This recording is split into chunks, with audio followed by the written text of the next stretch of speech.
अस्सलाम वालेकुम दोस्तों, उम्मीद करता हूँ आप खैरियत से होंगे। आज की हमारी वीडियो का टॉपिक है डिक्लोफेनिक सोडियम।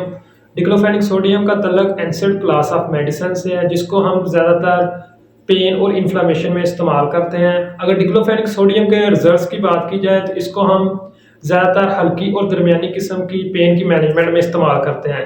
लेकिन अगर किसी को बहुत ज़्यादा सीवियर किस्म की दर्द है तो इसमें डिक्लोफेनिक सोडियम का रिजल्ट बहुत कम होता है। ये नहीं कि इसका रिजल्ट नहीं होता, रिजल्ट होता है लेकिन कम होता है। फॉर एग्जांपल अगर किसी को रोड एक्सीडेंट हुआ है जिसके नतीजे में चोट वगैरह तो आई है, उसके साथ इन्फ्लेमेशन और पेन है, तो उसमें डिक्लोफेनिक सोडियम का बहुत ही अच्छा रिजल्ट है।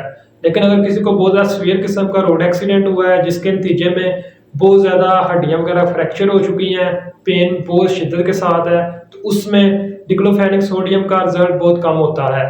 तो उसमें हमें अल्टरनेट पेन किलर को इस्तेमाल करना होता है जिससे आपकी दर्द को फौरी तौर पर रोका जाए। मेरा नाम डॉक्टर बिलाल हुसैन है।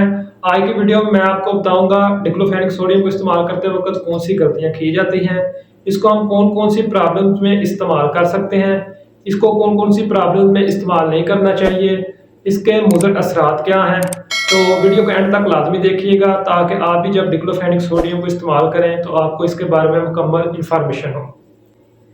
अब बात की जाती है डिक्लोफेनिक सोडियम के यूजेस की। डिक्लोफेनिक सोडियम को हम इस्तेमाल कर सकते हैं अगर किसी को जॉइंट्स वगैरह में पेन है और उसके साथ इन्फ्लामेशन है, उसमें मुख्तलिफ किस्म के जॉइंट जैसा कि घुटनों का जॉइंट्स, कोहनी का जॉइंट्स, कंधों वगैरह में अगर पेन है और उसके साथ इन्फ्लामेशन है तो उसमें इसका बहुत ही अच्छा रिजल्ट है। इसके साथ अगर किसी को फिंगर वगैरह में दर्द है, इसके जॉइंट्स में इन्फ्लामेशन है, तो उसमें भी हम डिक्लोफेनिक सोडियम को इस्तेमाल करते हैं जिसमें इसका बहुत ही अच्छा रिजल्ट है और ये फौरी तौर पर आपके जॉइंट्स की इन्फ्लामेशन और पेन को हल्का कर देती है।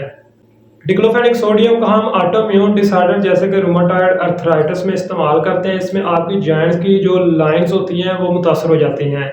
इसके साथ आपके जॉइंट्स में इन्फ्लामेशन, रेडनेस, स्वेलिंग और वो जो हिस्सा जिस पर यानी कि इन्फ्लामेशन हुई होती है वहाँ वार्म अप होना शुरू हो जाता है, हिस्सा वो बहुत ज़्यादा गर्म हो जाता है, जिसकी वजह से आपकी बॉडी वगैरह में फटीग और बुखार वगैरह भी फील होता है, जिसके नतीजे में हम डिक्लोफेनिक सोडियम को इस्तेमाल करवाते हैं। बहुत ही ज़्यादा इसका थकावट, दर्द के साथ साथ जॉइंट्स की इन्फ्लामेशन और पेन को कम करने में भी अच्छा रिजल्ट है।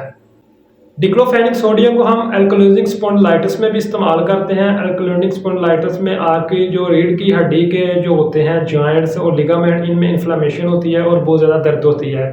तो ये आपके जो जॉइंट्स में इन्फ्लामेशन और दर्द वगैरह होती है उसको कम करने में बहुत ज़्यादा इफेक्टिव होती है।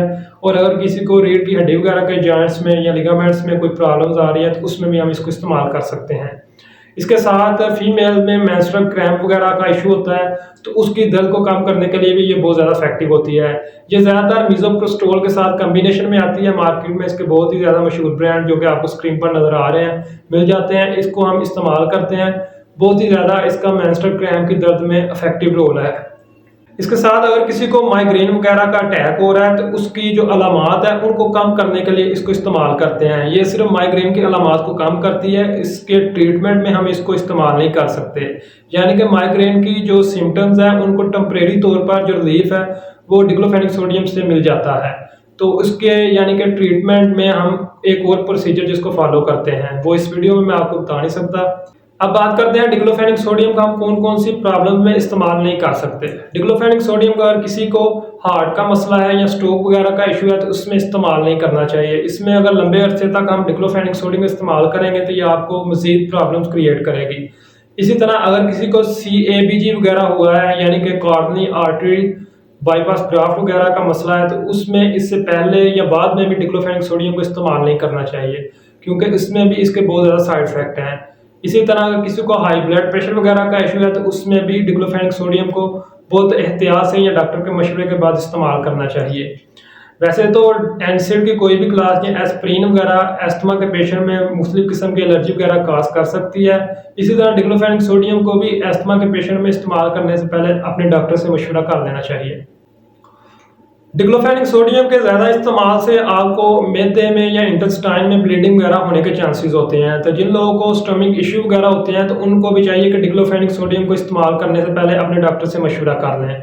इसी तरह अगर किसी को किडनीज में कोई प्रॉब्लम है, यूरिनेशन वगैरह का इशू है तो उसमें भी डिक्लोफेनिक सोडियम को इस्तेमाल करने से पहले अपने डॉक्टर से मशवरा कर लें क्योंकि इसमें भी इसके साइड इफेक्ट हैं ताकि आपको मजीद प्रॉब्लम ना आ सके। फीमेल में प्रेगनेंसी में अगर आप डिक्लोफेनिक सोडियम का इस्तेमाल करना चाहते हैं तो अपने डॉक्टर से मशवरा कर लें, क्योंकि जो प्रेगनेंसी के लास्ट 20 वीक्स होते हैं उनमें डिक्लोफेनिक सोडियम या एनसेड की कोई भी क्लास को इस्तेमाल नहीं किया जाता। इसके बहुत ज़्यादा एडवर्स इफेक्ट होते हैं। बात करते हैं डिक्लोफेनिक सोडियम के ब्रांड्स की। ये टैबलेट्स में डिक्लोरॉन, वोल्ट्राल और बोरन की फॉर्म में आती है। इसी तरह अगर कैप्सूल में देखा जाए तो इसका फ्लोजन कैप्सूल में बहुत ही अच्छा रिजल्ट है। डिक्लोरॉन के यूजेस की बात की जाए और तरीका इस्तेमाल की बात की जाए तो इसको हम पानी के साथ भी इस्तेमाल कर सकते हैं, फूड के साथ भी और दूध के साथ भी। लेकिन ये फूड और दूध के साथ थोड़ा सा आहिस्ता से आपको रिजल्ट प्रोवाइड करती है as compared to water. Water के साथ ये फौरी तौर पर डिजॉल्व हो जाती है और आपको जिसमें फौरी तौर पर इसका रिजल्ट मिल जाता है। इसी तरह अगर डिक्लोफेनिक सोडियम की डोज की बात की जाए तो इसकी जो मैक्सिमम डोज होती है वो एक दिन में 150 से लेकर 200 तक होती है। आप इससे ज़्यादा इसको इस्तेमाल नहीं कर सकते। तो जो डिक्लोफेनिक सोडियम एसआर में आती है जिसकी स्ट्रेंथ 100 मिलीग्राम है, तो इसको आपको चाहिए दिन में एक टैबलेट को इस्तेमाल करें। लेकिन अगर आपको ज़्यादा कोई सीवियर किस्म की पेन है तो डॉक्टर ने 2 टाइम प्रिस्क्राइब की है, तो उसमें भी आप अपनी अलामात को देखें, कोई साइड इफेक्ट तो नहीं आ रहे जो मैंने आपको बताए हैं। इसी तरह अगर ज़्यादा अरसे तक आप डिक्लोफेनिक सोडियम को इस्तेमाल कर रहे हैं तो आपको चाहिए अपने LFT और RFT के टेस्ट भी करवाएं, क्योंकि इसकी रीडिंग भी इसके इस्तेमाल से चेंज हो सकती है। अब बात करते हैं डिक्लोफेनिक सोडियम के साइड इफेक्ट की। डिक्लोफेनिक सोडियम को इस्तेमाल करने से बहुत ज़्यादा साइड इफेक्ट आ सकते हैं, लेकिन चंद मोटे मोटे साइड इफेक्ट मैं आपको बता देता हूं ताकि जब आप डिक्लोफेनिक सोडियम को इस्तेमाल करें तो आपको भी याद रहे। डिक्लोरॉन, जिन लोगों को किडनी वगैरह का इश्यूज है उनको यूरिनेशन का मसला हो सकता है इसके इस्तेमाल से। इस तरह अगर किसी को लीवर वगैरह का मसला है तो उनमें नाज़िया और वोमिटिंग वगैरह हो सकती है, स्किन में रैश हो सकती है, एलर्जी वगैरह हो सकती है। कुछ लोगों को इसके इस्तेमाल से ब्लिस्टरिंग वगैरह भी हो जाती है। इसी तरह इसको ज़्यादा देर तक इस्तेमाल करने से हार्ट की प्रॉब्लम आ सकती हैं, आपका वेट जो है एकदम बढ़ सकता है, आपका जो वेट है वो अचानक से बढ़ सकता है, आपकी सांस वगैरह में तंगी आ सकती है। तो इसके साथ अस्थमा वगैरह के पेशेंट में भी इसके इस्तेमाल से एलर्जी वगैरह हो सकती है। उम्मीद है कि आज की वीडियो आपको पसंद आई होगी। वीडियो को लाइक कीजिए। शुक्रिया।